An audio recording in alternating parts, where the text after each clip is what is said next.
I don't mean to alarm you, but a third benching has struck the Minnesota Vikings defense.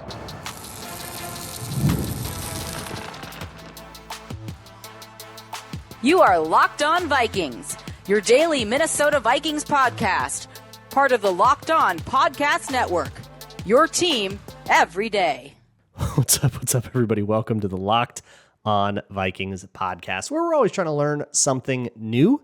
It's part of the Locked On Podcast Network, the #1 sports podcasting network. And thank you to those of you who listen every day and helped us make that possible. Today's episode is brought to you by Gametime. Download the Gametime app, create an account, and use code LOCKEDONNFL for $20 off of your first purchase. Today is a jam-packed show. We have a ton to go over. I'm going to start with Theo Jackson and his apparent benching, this is the third true blue week 1 starter that has just been pulled out of the lineup and replaced with somebody else after Javon Hargrave and Ivan Pace, not to mention some of the depth chart shuffles that have happened on the offensive side of the ball. But that's interesting. We'll go over all the angles of that. Plus, I would like to preview the Packers game in a little more earnest. Of course, there's a more complete an in-depth preview of the Packers game from yesterday's show in the crossover with Locked On Packers and Peter Bukowski. So you can go listen to that. We talked about our team's respective, the problems that have kind of gotten in the way of both of these teams really reaching the potential that they thought they would reach this season. And now both of them are actually in pretty tight spots. The Vikings are in a much tighter spot, but the Packers at 5-3-1, I want to say. I'm sorry, 6-3-1. But that's not the season they thought they would have. And the thing is, they are favored at home by a touchdown almost over the Vikings. How is that going to go? Let's look at some betting lines. That'll be the Zoever under. And of course, your bold predictions as well. But let's start with this Theo Jackson thing. So here's the scoop with Theo Jackson. He started the season as an every down starter. In week 5 against the Browns, he played 70 defensive snaps, right? All 67 in the first game, 62 in the second. He played everything. And then after the bye, they took a little bit off the top there. He played about half, a little more than half in weeks 7 and 8, that Eagles and Chargers kind of 5-day doubleheader. And then after that, week 9, he gets hurt in the middle of the game. He only plays 16 snaps. But on the way back from that was this last game. And he only played 10 snaps. And they were all at free safeties, not moving around the formation at all anymore. And I'm using PFF's free safety terminology that they just mean by that, true high safety, whether it's, in a 2 high or a 1 high presentation. He's the guy, the back line of defense, right? 15, 20 yards off the ball. And that's all he did, the only 10 snaps he played in that game. So there are a few follow-up questions that I'm sure are popping into your head. One, why do this, right? Why is Theo Jackson falling out of favor when he entered the season as a true blue, every down starter, completely uncontested? They didn't bring in anybody to compete with him. He did not split any reps with anybody. He did not have to fend off any challenges for that position. He walked in day 1 of camp as a starter. He is no longer a starter. What happened? How are they replacing him? What are they switching him out in favor of? Who took his job? And what does that mean for other players on the roster? So just to give you a sense, in those first 5 games when Theo Jackson was an every down starter, Brian Flores, as he always did, would favor 3 safeties, right? Harrison Smith, Josh Metellus, Theo Jackson, and then if you're in nickel, 2 corners, Isaiah Rodgers and Byron Murphy, right? Those are your 5 defensive backs. But lately, they've been shuffling it around quite a bit more. Jay Ward has actually gotten some run as a safety. He's just rotating in now.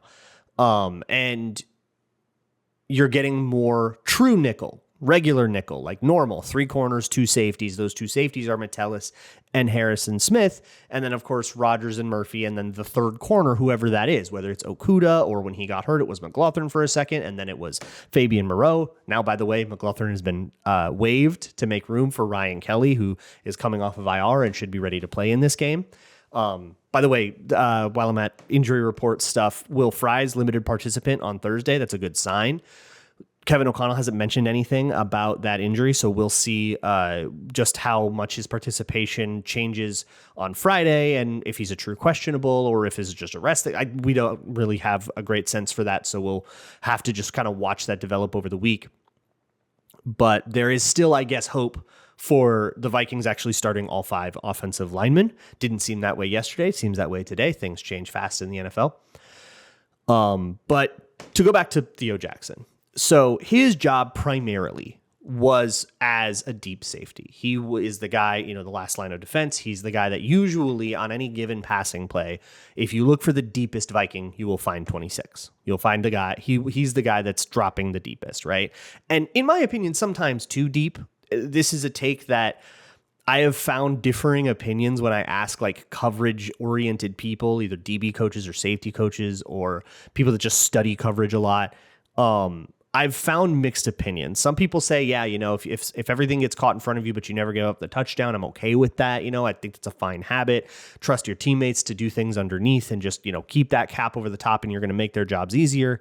And then in some ways, I've seen people that say, hey, you can't just be covering grass though. You drop too deep, you can't be covering grass. And you're usually asking for a level of precision there, but we don't know what the drop back is supposed to be. We don't know what depth he's been told to drop to, and if what he is doing is too far, or if he's just been coached to go very far. So it's really hard to know if you can blame him for that. It bugs me. I fall in the category of I prefer when safeties played a little more aggressive, and if somebody gets by you, you need to be able to have that turn. I mean, you're a defensive back. You should be able to turn and run with them, right?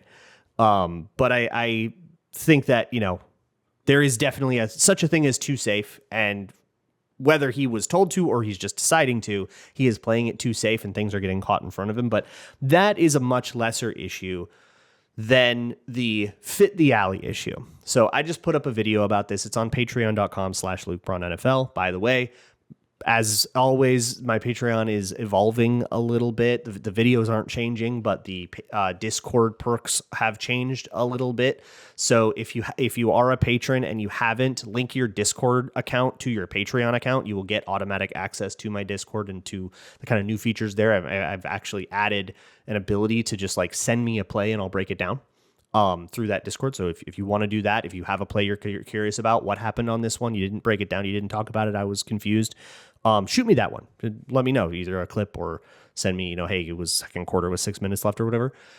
And I'll do that. But for this, it was a video about what happened with Theo Jackson. And the main point of the video is fitting the run in the alley. So the deal is when you are the deep safety, you're not really part of the run defense. If everybody raced to the same point in the backfield with no resistance, let's say the offense all gets Thanos'd and everybody just races, the safety would probably be the last guy there, right? He's the furthest away from the ball.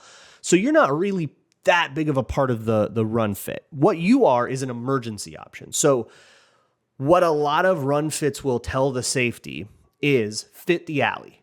That means find, like, as soon as everything has played out, and because you're going to take so much time to get to the line of scrimmage, you have time to watch this, and you can kind of use that time to read and react. Eventually, if the offense has a successful run, they're going to have a hole. If not, you don't really have to do anything on this play. So look for the hole when it develops. If a hole doesn't develop, it probably doesn't matter what you do.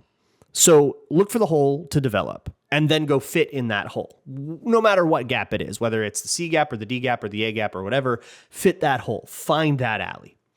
And there's a couple things that I think prevent Theo Jackson from making plays. And in particular, this reared its ugly head a lot on the Europe trip in runs against the Steelers and Browns. And of course, the Quinshon Judkins breakout game that happened in London was kind of, runs would work because of stuff that was happening up front, and they would be successful and they would be able to get that 5-6 yards. But the safety needs to cap that there and stop it from becoming a 30-yard breakaway or, breakaway touchdown. That, if you remember when that got called back for holding, where it was actually Metellus that took a bad angle. That is the primary job. And when you're taking that angle into the alley too deep or just being hesitant, those are the two problems. He's either coming too steep and not giving himself enough leeway to sort of mirror when a running back bounces to the outside, which happened to him a couple times in that situation, or he is just being so slow and hesitant that wide receivers can come dig him out, that, guys can make blocks that are usually pretty hard to make because he's just kind of slowing up and letting them catch up and cover more ground than they usually would cover. And it makes the angles and the spacing for the offense that much easier. And it's a pretty glaring issue that led to several explosives, the most famous of which was DK Metcalf on a slant. This wasn't an alley fit, but it was a very much the same angles issue. DK Metcalf bringing a slant 60 some yards to the house.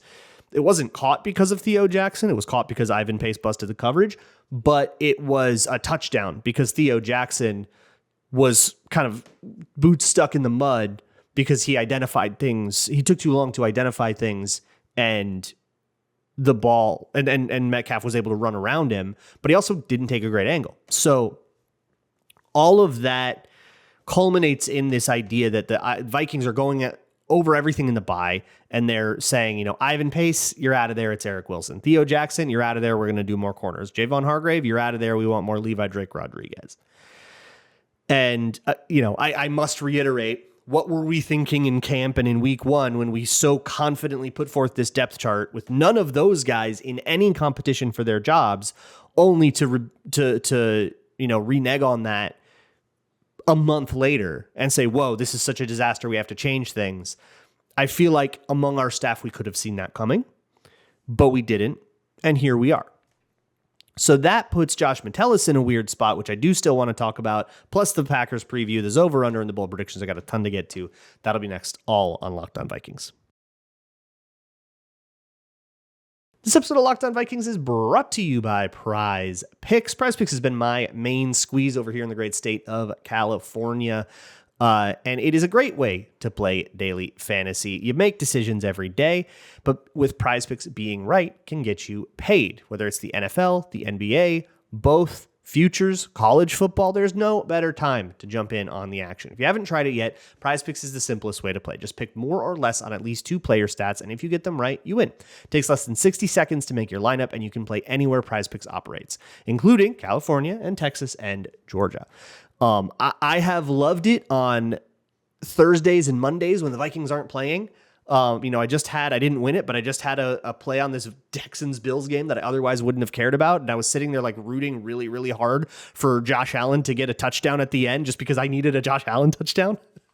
And I love that they have their injury reboot. If somebody goes out in the beginning of a game, they'll just pull it right out of your lineup and move on like that. It doesn't ruin your lineup because a player gets injured right away. And the new stacks feature, total game changer. So you can do something like JJ McCarthy rushing touchdowns and JJ McCarthy passing yards. You can do the same player multiple times in the same lineup. Download the PrizePicks app today and use code LOCKEDONNFL to get $50 in lineups after you play your first $5 lineup. That's code LOCKEDONNFL for $50 in lineups after your first $5 lineup. PrizePicks, it's good to be right. Hey, thanks again for making Locked On Vikings your first listen of the day and helping us become the #1 sports podcasting network. Moving on here, there's a quick wrap-up point I want to make about the Theo Jackson thing, and it's about Josh Metellus. One of the questions that I've gotten a lot is what's happening with Josh Metellus, and the answer is he is now playing that free safety role that they no longer trust Theo Jackson to do. He's much better at fitting in the alley, being aggressive, and taking the proper angles. So he's not roaming around the formation and being the disruptive force that he's been in the last couple of years because he has to paper over this issue.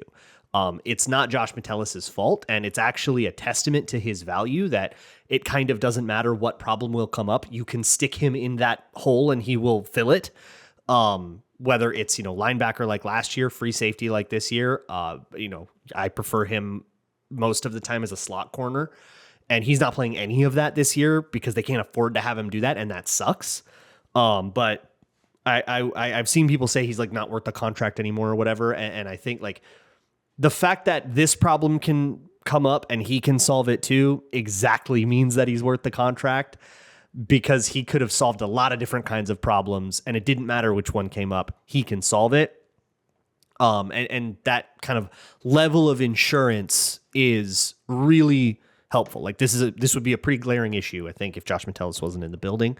So I will always cape for Metellus. I think that he's a player that I think you have to look beyond the most obvious surface level things to understand. And then once you understand that, you realize the value, and that is really cool. But I think it takes a little bit of legwork on everyone's part, which obviously means that people are going to miss it who aren't willing to look that deep. But I digress. Let's discuss the Green Bay Packers. So there's a few things here about the Green Bay Packers that, as Peter told me yesterday, are a little different, right? Jordan Love's been a little safer with the football. He hasn't thrown into danger nearly as much. But they have had a ton of problems with pressure on Jordan Love and blitzing him and stuff. I think this could be, I don't really anticipate that we're going to see Jonathan Grenard this week. He has been on the injury report. Well, actually, I didn't see. He upgraded from DNP to limited. So he actually did practice on Thursday. I guess he's in the same spot as like Will Fries then, where we'll see, right? If Jonathan Grenard plays, that's great. If not, you get this Dallas Turner thing again against a line that has shuffled around a lot in Green Bay. They have a center that is very new to this. They have a tackle that is hobbled. They're dealing with a lot of problems. And this is, I think, the avenue for Flores to really make things tough on Matt LaFleur in that offense. And that offense, when there is a lot of pressure, has shown a little crumble, just like everybody, right? Like that no offense works when you're giving up a ton of pressure. If you can make that happen, you can really, really make it hard for the Packers to move the ball, but you have to tackle. Even if Josh Jacobs doesn't play, you still have to tackle, and you have to be, sound in your assignments. But I don't think the Vikings win this game without generating some turnovers. I don't think you can be 0-0 and play sound and outduel the Packers in your own, like in the format that the Vikings are now. For one, I don't really trust them to not give up the ball a couple of times. Like that's a JJ McCarthy issue. But for two, you have to at least kind of go turnover for turnover with the offense. But I think you have to out-turnover you have to win the battle. I don't even think you can tie it. You need to get those swingy, huge plays that turn the game in your favor, cause the Packers to have to chase it, and, hope that good things continue to happen from there. It's a huge, huge, huge thing. And of course, the penalties and discipline. Penalties and turnovers, right? I feel like a broken record. And the other thing I wanted to mention about this game real quick is there's obviously the Micah Parsons element to that defense as well, and the pass rush element there, and we'll see what the Packers do with Micah Parsons, with O'Neal and Darisaw on the outside. Are they going to send him inside? Are they going to take their chances and say, we think we can beat Brian O'Neal? We've seen somebody like the Steelers with TJ Watt basically just say, I think we can beat 75, and they did a lot of that with Aiden Hutchinson in Detroit as well. So we could see something like that, or we could see them get a little more creative. I'm actually really curious to see what that is, but I don't really know what plan they're going to come with. But there is one other thing, too, with J.J. McCarthy. We haven't really talked about it all today. For me, the goal is for him to hit a reasonable amount of his throws. I mean, that's all it needs to be.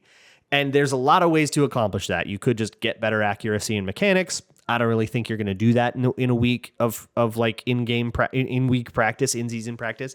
That doesn't really seem like a plausible goal to me, but you can be a lot safer with it. Throw your check down. If he check down Charlie's all day long, even if the Vikings lose, I'd actually kind of take that, because it means that he's curbing that greed that has caused the Vikings so many problems.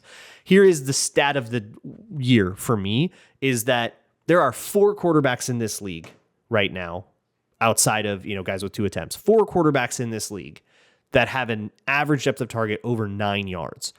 JJ McCarthy's is 10. It is significantly above everybody else. And I don't think you can live like that. You can't take that greed and, you can't take that really, really hard throw every single time without your completion percentage plummeting and your completion percentage over expectation plummeting and all that's like, you are just trying stuff that is too hard for what you can accomplish right now. And the Packers really, or the Vikings really need to curb that. And whether that's the coaches calming him down, or whether you believe that's just on McCarthy and he needs to calm down, that is I think another goal for me as well. Find the easy completions and hit enough of your passes. If you still get a bunch of drops because you're firing them too much, if you make, a couple of bad decisions and there's picks here or there, I'm willing to sort of handle all that in stride. But what we can't have is I can't make a cut up 7 plays long of a bunch of throws that would get another quarterback benched. And that's kind of what we had last week, and it's what we had the week before. We got to stop doing that. Hit your throws. And if you can't hit that throw, then don't attempt it. We're going to sort of truncate the Zoever under this week in the betting lines, but I will say that the Vikings are 6.5-point road divisional underdogs, and my rabbits have something to say about it, so let's check it out. I have them pick every single game. Zoe has fallen to a humble 6-4, and ZD actually got back to 500, 5-5. So they are now within a game of each other. And wouldn't you know that they picked different against each other again? So this actually is a chance for ZD to tie Zoe for the first time in like 2 years, as ZD takes the Green Bay Packers -6.5. Zoe takes the Vikings +6.5. So if you're a Zostradamus believer, you're going to be pretty happy. Next up, we are going to have your bold predictions, and you have some really spicy ones. So I'm excited about that. That'll be next on Locked On Vikings. This episode of Locked On Vikings is brought to you by Gametime, and the Vikings are going to wrap out this season with a whole bunch of home games, and there is nothing quite like the experience of trudging through the snow after you had to park, 19 blocks away, only to walk into the lovely climate-controlled US Bank Stadium, put your sunglasses on, take your coat off, and enjoy a dang football game. And you can do that with Gametime and hopefully save a couple of bucks. In just a couple of taps, you will find amazing deals. You can get in the door very often for under $150 a ticket, which at US Bank Stadium is pretty gosh darn cheap. You can also get your parking squared away there.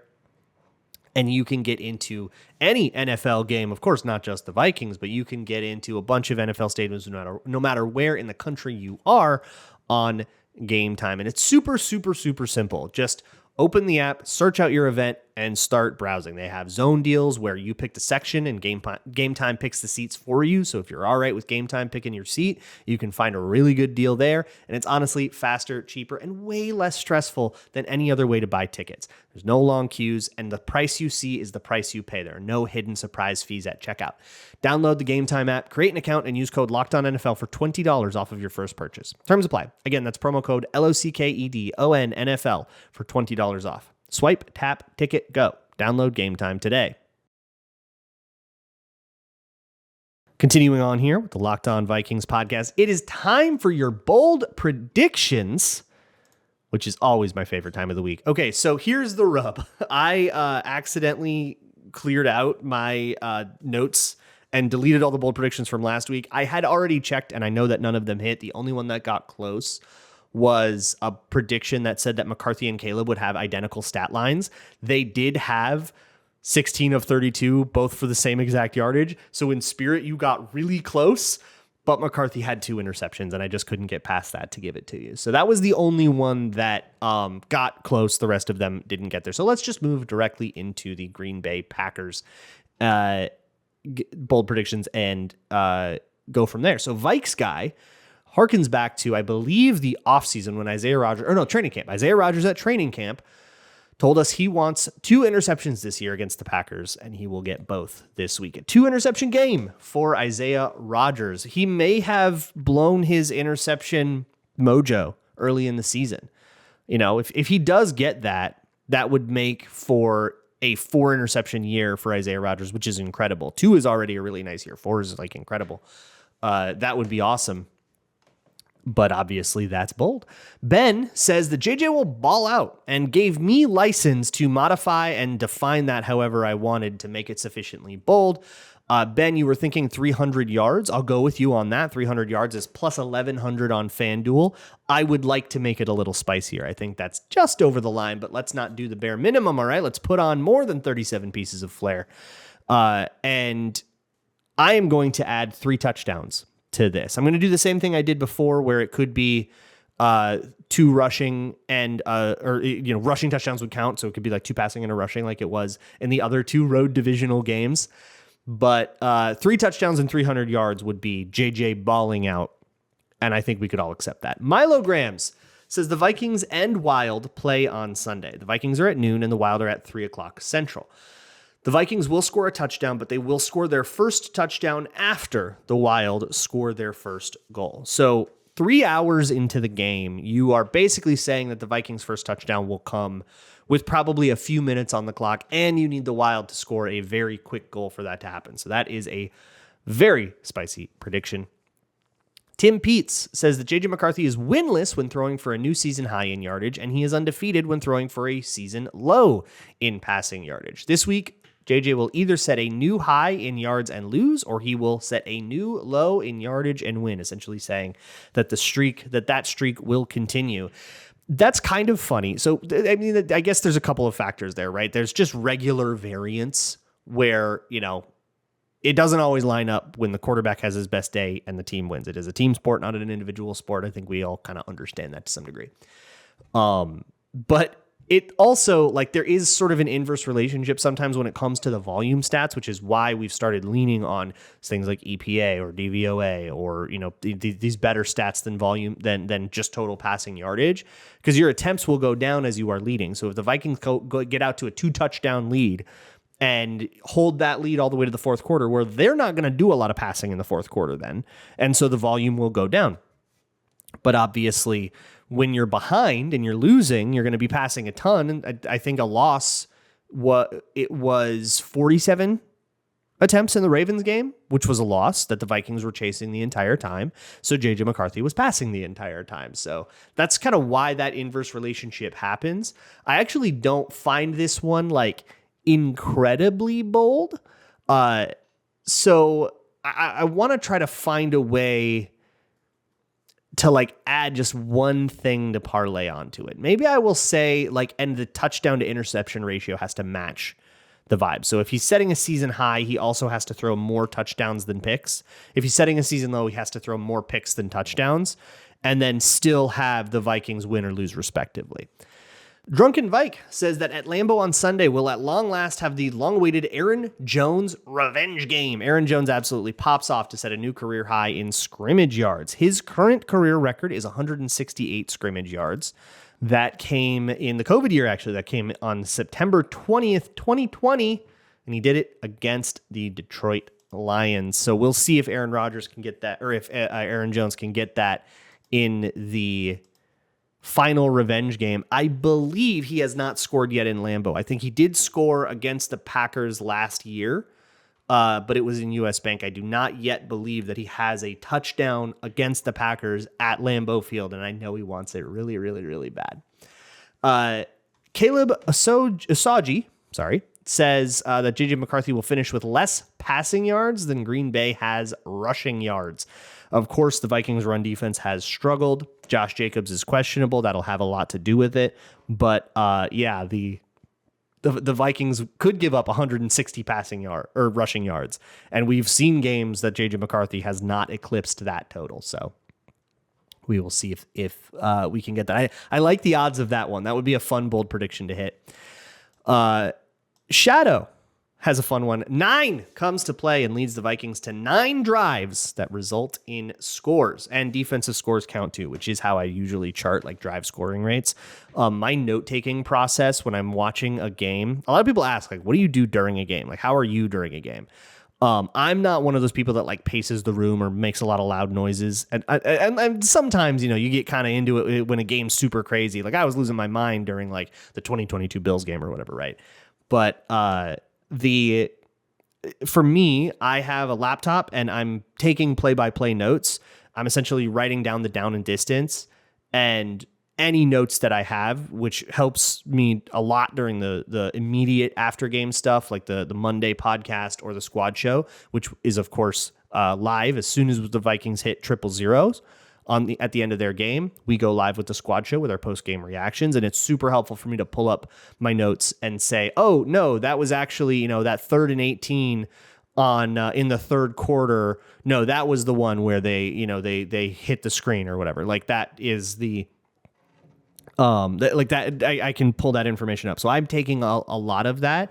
And what that means is I get this really clean view of like drive scores, and I make sure that I put it like if there's a pick six or something that I make it a new drive that is technically a possession, right? It's just one that didn't have to last very long to score. And so it makes it really, I just kind of wanted to segue into that because a lot of people asked that question and some people wanted to know that. So there you have it. 9 drives. So normal game, 10 or 11 possessions. I would say 12 is also very common. If you get over that 13, 14, you probably had a lot of 3-and-outs or turnovers. If you're under that, some long drives happened and it's going to be a game that feels really, really fast. I think the lowest I've ever seen is 8. So there is even a world where there aren't even 8 drives or there aren't even 9 drives, let alone 9 that result in scores. Anyways, I will see you all on Sunday after the game ends. I will see you all for triple zeros. And of course, we'll do the Monday show as usual, recapping the game, and we'll pick up the pieces of whatever happens from there. I will see you all then. And as always, Skol.